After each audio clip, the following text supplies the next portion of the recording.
театре я примерно, если подсчитать, лет 8, наверное. И попал я благодаря тому, что работал здесь мой мастер Юрий Лизингевич. Вот он набирал курс на базе колледжа культуры.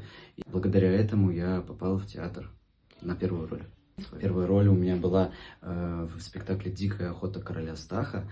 Там у нас были массовые сцены, очень интересные, пластические. Плюс он дал мне роль малого человека, который все время пугал персонажей этого спектакля. В «Нестерке» мне в данный момент досталась роль Шляхтюка.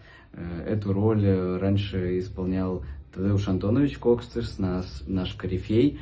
И он даже какие-то наставления мне давал по поводу этой роли. Что самое интересное, мне, наверное, единственному актеру пришлось сильно перевоплотиться, потому что из-за технических моментов с костюмом его не сильно хотели перешивать, поэтому у меня там использовалась такая своеобразная толщинка. Поэтому у меня изменена пластика, изменен грим полностью, то есть такое перевоплощение на сцене произошло.